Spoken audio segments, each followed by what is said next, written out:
वे में आप सभी का स्वागत है। और न्यू ब्राइट वे का आज एक महत्वपूर्ण टॉपिक जिसका नाम है परमाणु तथा नाभिक, एटम्स एंड न्यूक्लियस। तो जैसे कि हम लोग जानते हैं कि इसकी परमाणु और नाभिक की परिकल्पनाएं ईसा पूर्व से होती चली आ रही हैं और इसके लिए सबसे अग्रसर रहे हमारे इंडियन साइंटिस्ट या भारतीय महान व्यक्ति जिसका नाम था आचार्य कणाद। तो ये नाम ध्यान रखना है, आचार्य कणाद। तो ये एक महान वैज्ञानिक थे, आचार्य कणाद। तो आचार्य कणाद ने विश्व में सर्वप्रथम, तो ये विश्व में सर्वप्रथम सबसे पहले परमाणु के विषय में अपने विचार व्यक्त किए। परमाणु के विषय में इन्होंने सबसे पहले अपने विचार व्यक्त किए और ये काम इन्होंने जो है 600 ईसा पूर्व में किया था। तो ये टाइम भी ध्यान रखेंगे, 6 शताब्दी ईसा पूर्व, 6 शताब्दी ईसा पूर्व। तो 6 शताब्दी ईसा पूर्व में ही आचार्य कणाद जी ने बताया था कि समस्त ब्रह्मांड, इनका स्टेटमेंट था कि समस्त ब्रह्मांड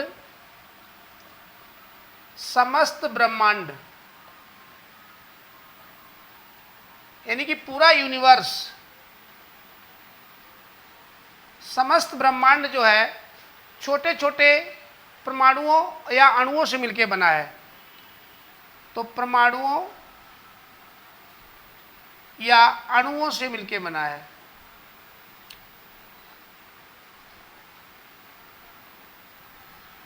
तो ये इनका स्टेटमेंट था कि समस्त ब्रह्मांड, पूरा ब्रह्मांड जो है परमाणुओं व अणुओं से मिलकर बना हुआ है और अणु आपस में संयोग भी करते हैं। ये बात भी इन्होंने बताई कि यदि अणु आपस में, ये परमाणु आपस में संयोग भी करते हैं, परमाणु आपस में संयोग भी करते हैं। और संयोग करने की कला यह है कि यदि दो अणु आपस में मिलेंगे, दो परमाणु, तो दो परमाणु मिलते हैं तो उसे द्विपरमाणुक कहते हैं, द्विपरमाणुक, उसे द्विपरमाणुक अणु कहा जाता है। ये इन्हीं का स्टेटमेंट है। यदि 3 परमाणु मिलेंगे, 3 परमाणु मिलते हैं तो उसे त्रिपरमाणुक अणु। तो ये इनका स्टेटमेंट था। तो द्विपरमाणुक और त्रिपरमाणुक इस टाइप से मिलते हैं। और एक महान लेखक भी थे ये, वैशेषिक सूत्र की रचना भी इन्होंने ही की है। ये नोट में कई बार पूछा गया है, वैशेषिक। तो वैशेषिक सूत्र एक बहुत फेमस रचना है। वैशेषिक सूत्र के लेखक भी हैं ये। तो वैशेषिक सूत्र की रचना आचार्य कणाद जी ने ही की थी। और इसमें इसके बाद में एक बुद्ध की जो जीवनी लिखी गई है, बुद्ध का जीवन। तो बुद्ध की जीवनी, तो बुद्ध की जीवनी में भी, बुद्ध की जीवनी जिसको ललिता विस्तार के नाम से जाना जाता है, ललिता विस्तार।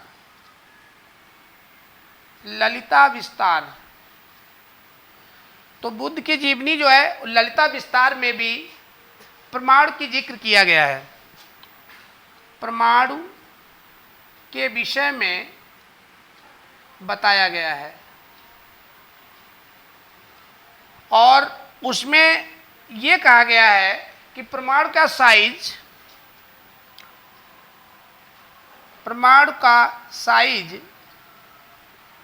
10⁻⁻10 मीटर के लगभग है, ये जिक्र किया गया। तो जो भारतीय रसायन शास्त्र के जनक हैं, इसके जनक के रूप में जाते हैं भारतीय परमाणु शास्त्र के जनक। तो इसमें भारतीय परमाणु शास्त्र के जनक भारतीय परमाणु शास्त्र, भारतीय परमाणु शास्त्र के जनक आचार्य कणाद को माना जाता है। आचार्य कणाद, तो भारतीय परमाणु शास्त्र के जनक आचार्य कणाद जी हैं। तो आचार्य कणाद जो हैं ये भारतीय परमाणु शास्त्र के जनक के रूप में जाने जाते हैं और इनका जो निवास स्थान था, इनका निवास स्थान ये आपके इलाहाबाद के नज़दीक पड़ता है। एक जगह है प्रभास, तो प्रभास ये इलाहाबाद के करीब पड़ती है। तो ये इलाहाबाद के रहने वाले थे, इसलिए इलाहाबाद में बहुत पहले से ही प्रचंड विद्वान रहे हैं। तो इलाहाबाद में यदि सबसे प्रचंड विद्वान सबसे पहले कोई आया है तो वो आचार्य कणाद ही हैं, जिन्होंने भारतीय परमाणु शास्त्र के जनक के रूप में इनको जाना जाता है। इसके बाद में फिर विदेशी जो वैज्ञानिक हैं उनका आगमन होता है और उनको आपको बताते हैं। तो आचार्य कणाद के बाद में फिर विदेशी वैज्ञानिकों का आगमन स्टार्ट होता है। विदेशी वैज्ञानिकों में सबसे पहले डाल्टन, तो जॉन डाल्टन का नाम आता है। तो ये जॉन डाल्टन, तो जॉन डाल्टन ने अपना परमाणु मॉडल दिया और ये काम इन्होंने 1808 ईस्वी में किया। इनका परमाणु मॉडल आया। तो जॉन डाल्टन के अनुसार परमाणु जो है वो अविनाशी है। एक तो इन्होंने बताया कि अविभाज्य और अविनाशी, तो इसको ना तो हम इसका विभाजन कर सकते हैं और ना ही इसको नष्ट किया जा सकता है। ये इनका स्टेटमेंट आया कि परमाणु को और आगे तोड़ा नहीं जा सकता है। तो ये इनकी परिकल्पना आई। इसके बाद में दूसरे वैज्ञानिक जे थॉमसन आते हैं। तो जे थॉमसन के अनुसार ये इनका स्टेटमेंट आया। जे थॉमसन ने अपना 1897 में दिया, क्योंकि 1897 में इन्होंने इलेक्ट्रॉन की खोज की और इलेक्ट्रॉन की खोज के साथ ही जो जॉन डाल्टन का स्टेटमेंट था कि परमाणु को तोड़ा नहीं जा सकता है, तो वो परिकल्पना यहीं पे उनकी गलत हो जाती है और उसी परमाणु में से इन्होंने इलेक्ट्रॉन को बाहर निकाला। इस तरीके से इनका यहाँ पे फेल होता है। इसके बाद में एक तीसरे वैज्ञानिक आते हैं, रदरफोर्ड। रदरफोर्ड एक महान वैज्ञानिक थे। तो रदरफोर्ड ने अपना एक्सपेरिमेंट किया और 1911 ईस्वी में एक नया परमाणु मॉडल प्रस्तुत किया। तो इनका सबसे पहले तो प्रयोग ध्यान रखना पड़ेगा। तो इन्होंने अल्फा कण प्रकीर्णन प्रयोग किया। तो रदरफोर्ड का अल्फा कण प्रकीर्णन प्रयोग, तो अल्फा कण प्रकीर्णन प्रयोग किया और उससे कई सारे रिजल्ट निकाले और नाभिक की खोज करने का भी श्रेय इनको गया। इसी में इन्होंने नाभिक की खोज की, न्यूक्लियस की खोज की। तो इसलिए हमारा जो चैप्टर है परमाणु तथा नाभिक, तो इसके लिए रदरफोर्ड यहाँ पे टॉप मोस्ट हैं, क्योंकि नाभिक न्यूक्लियस की खोज का श्रेय भी इन्हीं को जाता है अल्फा कण प्रकीर्णन प्रयोग से। फिर उसके बाद में इन्होंने बताया, अपना परमाणु मॉडल भी दिया। तो उसके बाद में रदरफोर्ड परमाणु मॉडल आया और रदरफोर्ड परमाणु मॉडल में पहली बार बताया गया कि परमाणु का जो अधिकांश भाग है वो खोखला है। तो इसमें नाभिक की जब खोज हुई, परमाणु का अधिकांश भाग खोखला है। तो इसका अधिकांश भाग जब खोखला ही है, हॉलो है, तो उसी में इलेक्ट्रॉन चक्कर लगाते हैं। इन्होंने बताया कि उसी में नाभिक के चारों ओर इलेक्ट्रॉन चक्कर लगाते हैं। इलेक्ट्रॉन चक्कर लगाते हैं। ये स्टेटमेंट इनका आया। तो नाभिक की खोज करने के साथ साथ अपना परमाणु मॉडल प्रस्तुत किया और बताया कि परमाणु का अधिकांश भाग खोखला है, उसका समस्त द्रव्यमान और समस्त धनावेश एक छोटे से स्थान में केंद्रित है। ये स्टेटमेंट भी इन्हीं का है कि परमाणु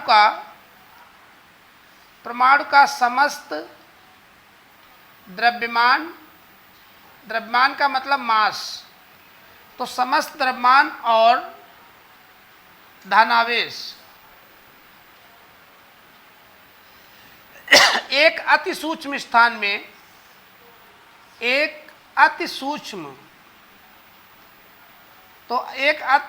स्थान, जिसे इन्होंने क्या नाम दिया था, नाभिक। तो नाभिक में केंद्रित है या संकेंद्रित है,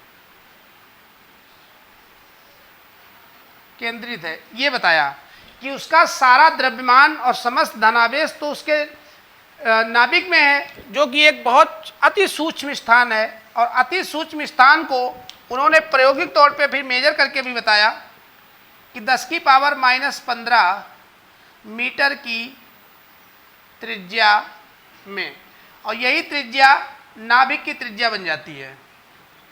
तो यही नाभिक की त्रिज्या है, नाभिक की त्रिज्या। और इसी को बाद में फर्मी ने डिफाइन किया कि एक फर्मी बराबर होता है 10⁻⁻15 मीटर। तो यही एक फर्मी नया मात्रक बनता है। तो इस तरीके से रदरफोर्ड ने बहुत सारी चीज़ें यहाँ पे बताई। और आपको ये भी ध्यान रखना चाहिए, जे थॉम्सन का तो तरबूज मॉडल है, इन्होंने तरबूज मॉडल दिया है। और तरबूज मॉडल को ये बताया था कि तरबूज जिस तरीके से उसमें उसके लाल कण, जैसे ये बीज में जो बीज होते हैं, ऐसे बीज उसके धसे रहते हैं, और बाकी जो पोर्शन बचता है वो सब धनावेश है। ये जो बीज होते हैं ये ऋणावेशित इलेक्ट्रॉन है ये। तो ये जे थॉम्सन वाले में ये जो इलेक्ट्रॉन है, इलेक्ट्रॉन को इन्होंने बीज से तुलना की थी। तो जो बीज होते हैं तरबूज के, उनको इन्होंने इलेक्ट्रॉन माना, और बाकी जो एरिया खाने वाला लाल पोर्शन होता है उसको इन्होंने धनावेश माना था। तो इनके हिसाब से तो जो धनावेश था वो तो पूरे भर में बिखरा पड़ा था, समस्त में पूरे में बिखरा हुआ था। जबकि बाद में इन्होंने अल्फा कण प्रकीर्णन प्रयोग से पता लगाया कि नहीं, ऐसा नहीं है, तरबूज का अधिकांश भाग तो इन्होंने ठोस माना है, लेकिन यहाँ तो परमाणु का अधिकांश भाग खोखला है, हॉलो है। तो इसलिए रदरफोर्ड ने जितना बताया है लगभग सब सही था। खाली ये एक फॉल्ट थी जिसको सही नहीं कर पाए, वो था परमाणु का स्थायित्व। एटॉम की स्टेबिलिटी को ये कंसीडर नहीं कर पाए। यदि परमाणु के स्थायित्व को बता ले जाते तो ये मॉडल विश्व का टॉप मॉडल आज भी रहता। लेकिन जितनी भी चीज़ें रदरफोर्ड द्वारा बताई गई लगभग वो सारी सही निकली, केवल ये उसके स्थायित्व को नहीं समझा पाए थे। तो वो इनकी एक बहुत बड़ी कमी थी, जिसे नील बोहर ने बाद में जो है स्पेक्ट्रम थ्योरी लगा करके, प्लांक स्पेक्ट्रम थ्योरी लगा के सही किया। तो इसके बाद में रदरफोर्ड के बाद में एक वैज्ञानिक आते हैं नील बोहर। लेकिन किस लिए आते हैं तो इनकी पहले कमियां जान लीजिए।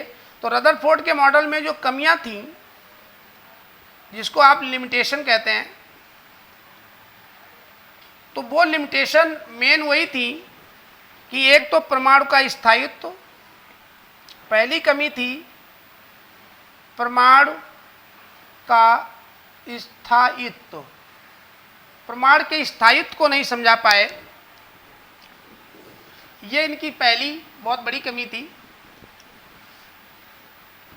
और दूसरी इसमें जो कमी निकली वो थी परमाणु के रेखीय स्पेक्ट्रम। तो परमाणु के रेखीय स्पेक्ट्रम की व्याख्या नहीं कर पाए, ये व्याख्या नहीं कर पाए, तो ये चीज नहीं समझा पाए। तो स्टेबिलिटी ऑफ एटम,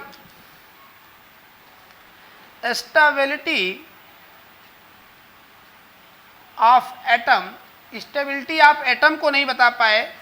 और लीनियर स्पेक्ट्रम को नहीं समझा पाए। लीनियर स्पेक्ट्रम,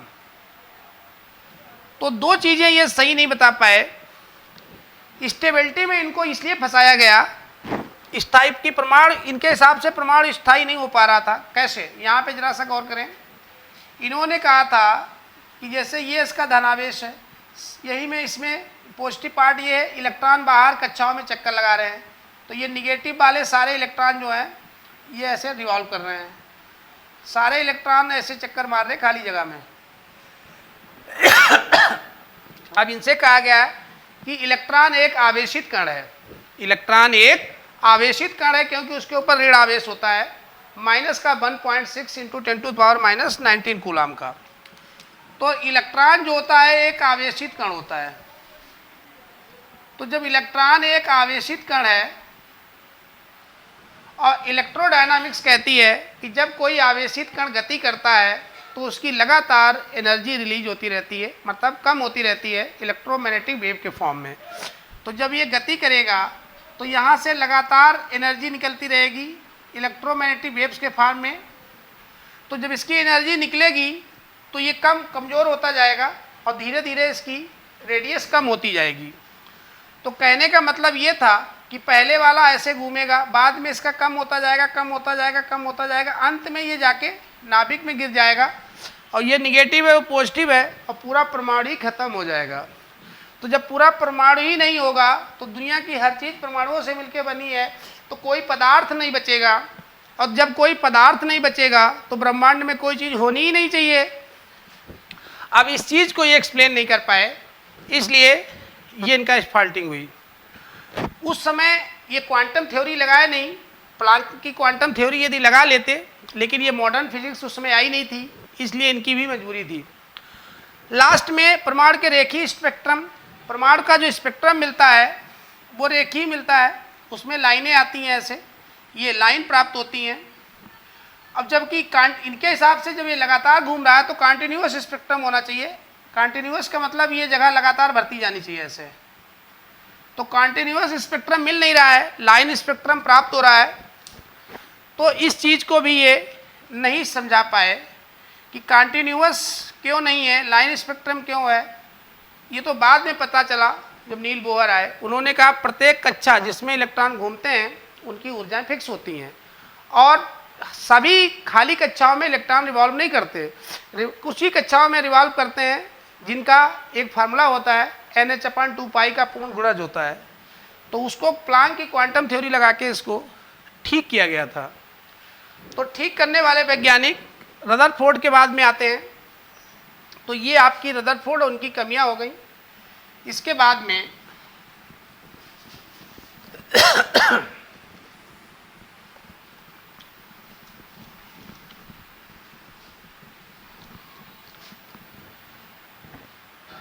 नील बोहर, ये आपके 5वें नंबर के वैज्ञानिक नील बोहर या बोरबरी के नाम से भी जाना, बोरबरी परमाणु मॉडल। तो ये रदरफोर्ड की कमियों को सही किए। इन्होंने प्लांक क्वांटम थ्योरी लगाई और प्लांक क्वांटम थ्योरी लगा करके रदरफोर्ड की कमियों को दूर किया, इसलिए ये फेमस हो गए। इनके दो फार्मूले बहुत महत्वपूर्ण हैं। एक आपका, तो पहली चीज तो ये याद रखना है कि इन्होंने प्लांक क्वांटम थ्योरी या सिद्धांत, प्लांक की क्वांटम सिद्धांत थ्योरी का प्रयोग किया, और इसके अनुसार जब कोई इलेक्ट्रॉन निश्चित कक्षाओं में गति करता है, कोई आवेश, तो उस समय वो ऊर्जा का उत्सर्जन नहीं करता। तो लेकिन निश्चित कक्षाएं जो होती हैं, किसी भी परमाणु की जो निश्चित ऑर्बिट होती हैं, उनमें घूमते हुए इलेक्ट्रॉन ऊर्जा का उत्सर्जन नहीं करता। तो लेकिन घूम उन्हीं में सकता है जिनका कोणीय संवेग, तो जो कोणीय संवेग जो है एंगुलर मोमेंटम MBR, वो NH/2π का पूर्ण गुणज होगा। तो ये इन्होंने बताया कि जिसका कोणीय संवेग NH/2π का पूर्ण गुणज होगा, जहाँ पे n जो है ये कक्षाओं की संख्या है, पहली कक्षा, दूसरी कक्षा, तीसरी कक्षा, ऐसे। n जो है वो कक्षाओं की संख्या यानी कि ऑर्बिट नंबर है। अधिकतम संख्या इनकी 7 होती है जो मेंडली पीरियोडिक टेबल में है, पीरियड है। उसके बाद में h जो है ये प्लांक नियतांक है, प्लांक नियतांक, और पाई तो कांस्टेंट होता ही है।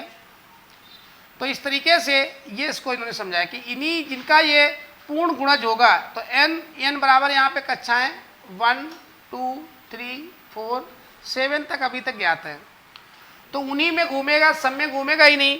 और जब निश्चित कक्षाओं में घूमेगा उस समय ऊर्जा का उत्सर्जन नहीं करेगा। तो प्रमाण के स्थायित्व को इन्होंने व्याख्या कर दी। इसके लिए इन्हें नोबेल पुरस्कार से सम्मानित भी किया गया। उसके बाद ऊर्जा के लिए भी इन्होंने बताया कि जब कोई इलेक्ट्रॉन ऊपर कक्षा में जाता है, बाहर से एनर्जी पा जाता है, या ऊपर कक्षा से जब नीचे आता है, तो वो जब ऊंची कक्षा से नीचे आता है उस समय एनर्जी का उत्सर्जन करता है। ये मान लीजिए यदि E1 है और ये वाली E2 है, तो E2 minus E1 is equal to h nu. तो न्यू यहाँ पे फ्रिक्वेंसी है, यही ऊर्जा है। तो यहाँ पे ये इतनी एनर्जी का उत्सर्जन करेगा। तो उस समय, लेकिन एक कक्षा से दूसरी कक्षा बहुत कम समय ही रुकता है इलेक्ट्रॉन, 10⁻⁻8 सेकेंड इतनी देर रुकेगा, उसके बाद में नीचे आ जाता है। और जिस समय वो अपनी स्थायी कक्षा से ऊपर जाता है उस समय परमाणु एक्साइटेड स्टेट में कहलाता है। लेकिन जब अपनी फिर नॉर्मल स्टेट में आ जाता है तो वो ग्राउंड स्टेट होती है परमाणु की, या परमाणु की नॉर्मल स्टेट होती है। लेकिन 10⁻⁻8 सेकेंड के बाद आना पड़ता है, और उसी बीच में वो एनर्जी को रिलीज करता है जो प्रकाश या हीट के फॉर्म में हमें प्राप्त होती है। तो इस तरीके से ये मॉडल आए। इसके बाद में नील बोर के बाद एक और वैज्ञानिक आते हैं, नाम था उनका सोमरफेल्ड। तो सोमरफेल्ड ने भी अपने, बस सोमरफेल्ड का बहुत कुछ नहीं है। तो सोमरफेल्ड का जो परमाणु मॉडल है, सोमरफेल्ड के परमाणु मॉडल में यही बताया गया कि कोई भी परमाणु, जैसे ये तो इसका नाभिक हो गया धनावेशित, इसके बाहर ये तमाम सारी कक्षाएं हो गई। तो जैसे कहा जा रहा था कि इलेक्ट्रॉन जो होता है वो वृत्ताकार गति करते हैं। सोमरफेल्ड ऐसे पहले वैज्ञानिक हैं जिन्होंने कहा कि किसी एक ही कक्षा में, एक ही ऑर्बिट में कुछ इलेक्ट्रॉन सर्कुलर मूव कर रहे होंगे, और उसी में कुछ इलेक्ट्रॉन जो है वो दीर्घ वृत्ताकार भी रिवॉल्व कर रहे होंगे। कहने का मतलब उसी में कुछ इस तरीके से भी मूव कर रहे होंगे। तो ये दीर्घ वृत्ताकार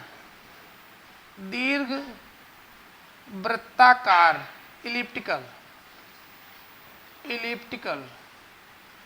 तो कुछ इलेक्ट्रॉन सर्कुलर मूव करते हैं, कुछ दीर्घ वृत्ताकार भी मूव करते हैं। तो ये इनका स्टेटमेंट था। तो सोमरफेल्ड में इसके बाद में कुछ नहीं। सबसे ज़्यादा जो आजकल आधुनिक मॉडल चलता है वो आपका सबसे ज़्यादा चर्चित हुआ श्रोडिंगर। तो श्रोडिंगर परमाणु मॉडल, तो श्रोडिंगर परमाणु मॉडल, इसे आधुनिक परमाणु मॉडल के नाम से भी जाना जाता है। आधुनिक परमाणु मॉडल, तो श्रोडिंगर को आधुनिक परमाणु मॉडल भी कहते हैं। ये परमाणु मॉडल पूरी तरीके से अभी तक सफल हुआ है, और इसी के आधार पे हमारे पूरे परमाणु में, चाहे वो फिजिक्स हो या केमिस्ट्री हो, श्रोडिंगर के हिसाब से ही उसको चलाया जा रहा है। तो श्रोडिंगर मॉडल को हमने बहुत कायदे से, बल्कि समस्त मॉडलों को बहुत डिटेल में बता रखा है। वहाँ पे जाकर के चैनल की प्लेलिस्ट या चैनल से जाकर के आप उनको देख सकते हैं। ये तो उनका बहुत संक्षेप में एक्सप्लेनेशन था।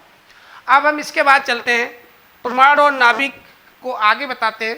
थोड़ा सा नाभिक के विषय में भी आपको मेन टर्म्स के विषय में क्लियर करते हैं। चलिए देखिए, इसके पहले वाले में मैंने आपको परमाणु के विषय में उसके समस्त मॉडलों का बहुत शॉर्ट में एक्सप्लेनेशन कर दिया था। अब उसके बाद में हम आपको परमाणु के अंदर पाए जाने वाले नाभिक, जिसको हम न्यूक्लियस कहते हैं, और इसकी खोज रदरफोर्ड के द्वारा की गई थी अल्फा कण प्रकीर्णन प्रयोग द्वारा।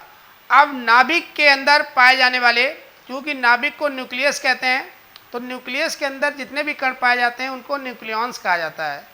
तो न्यूक्लियॉन्स के विषय में कुछ बहुत स्पेसिफिक जानकारी यहाँ पे दे रहे हैं, इसको ध्यान से देखिए। जिसे हेडिंग पढ़ी है मूल कण तथा उनके एंटी कण। तो मूल कण तो 3 ही हैं, 1932 तक तो 2 ही थे, 1932 के पहले, अब 3 हो गए हैं।